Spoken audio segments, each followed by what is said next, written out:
make things any easier, does it?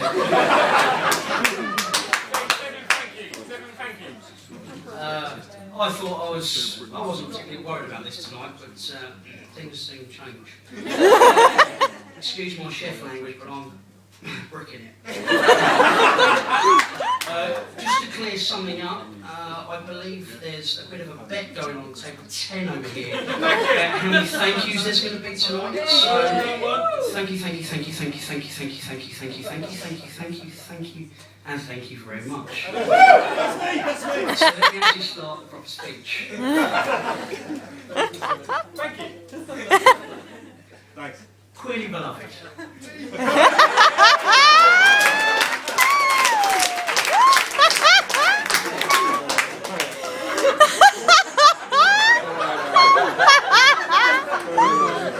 Sorry, that's an old reference. Yeah. Good evening, ladies and gentlemen. For those that don't know me, I'm Jason, Dean's best man. And for those that do know me, well, you know me. So I think that will sum a few things up as how this is going to go. Just to let you all know, I'm not gay, but I am drinking gin and tonic with a fresh squeeze of lime if any of you are feeling a bit generous. Just wanted to let you all know. A wise man once told me that the best man's speech should last about as long as it takes for the groom to make love, and seeing as there's two of them, thank you very much, and I'll catch you later on. Cheers.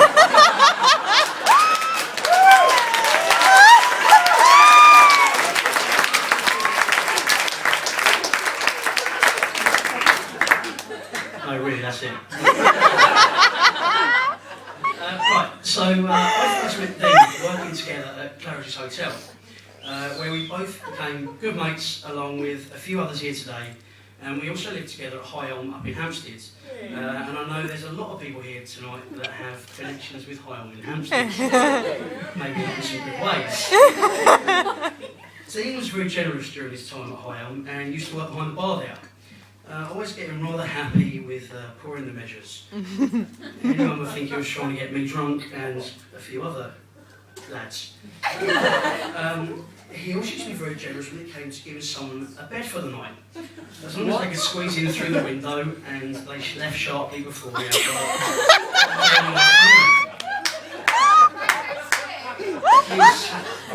his generosity even extended to donations. No, don't mention that.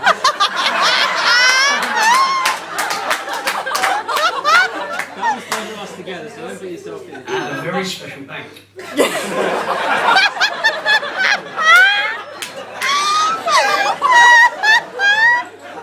Which I did go along with him and we earned out of it quite well.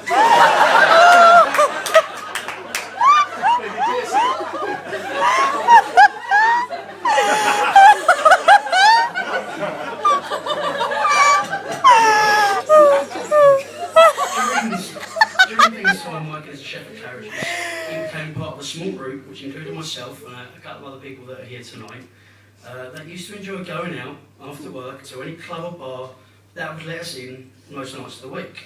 There weren't many that let us in, so GAY was yeah. Hence the pink socks.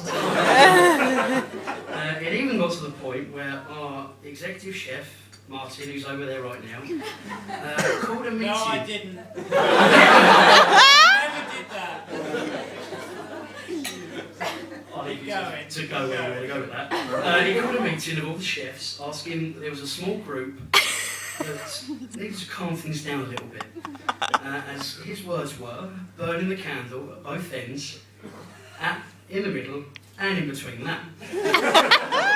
We did listen, we took note, but we decided to be more discreet and just not get caught. As you can see today, both Dean and Roman like to put together a good party. This extended to our flat where they held their engagement party. Our living room and kitchen was transformed to something not too unlike this ballroom tonight, with the walls covered in black fabric and it did look amazing. Claire and Liam might not agree about that, but they helped out with that. I foolishly offered to cook, and as per usual, Dean doesn't do things by halves, including the food that he wanted me to cook. He wanted me to prepare food for about 80 people in a space no bigger than a tram's cardboard box. Disaster was bound to happen, and it did when the kitchen sink started to flood. Dean being Dean, just made sure everybody had a drink, and left me to clean it up. Now, in the last 8 years that I've known Dean, I can hardly remember a cross word with Dean, which is a great testament to a great friendship, and for that I thank you, and I just hope we're still friends after this. When Dean asked me to be his best man, at first I was afraid. I was petrified. I'm not going to go into the rest of it.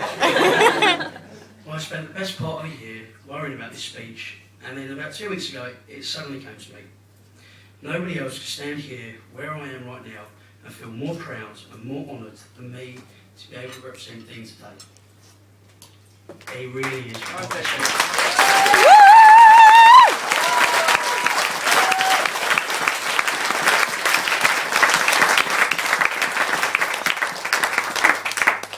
Dean and Roman are a very, very special couple. They're funny, generous and loving. They don't scrub up too badly either. And I'm sure we'd all wish them the very best as they start their new adventure together. Come on, let's have a round of applause.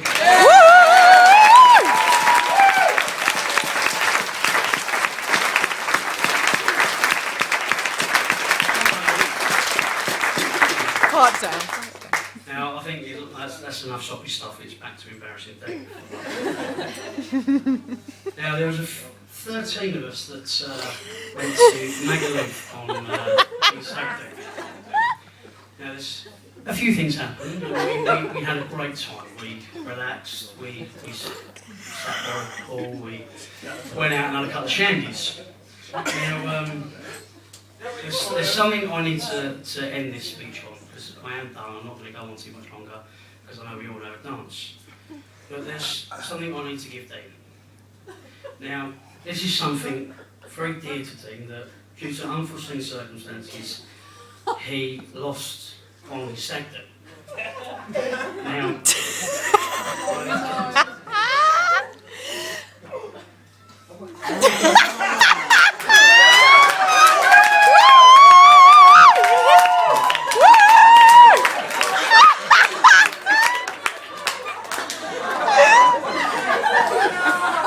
now, if you know, you'll know what I'm on about. If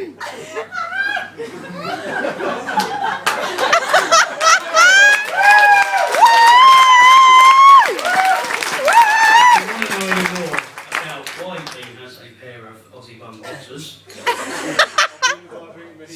yeah, I can be easily bribed with an alcoholic beverage. Jason, you're evil! It's been known. So, on that note, ladies and gentlemen, it gives me immense pleasure to invite you to all stand.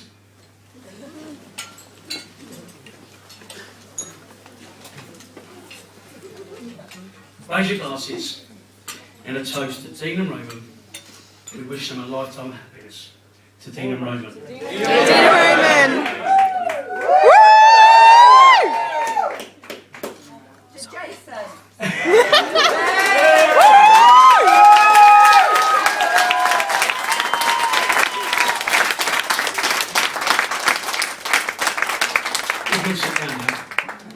And it's now my turn to introduce Roman to do his bit. Thank you ever so much. Thank you.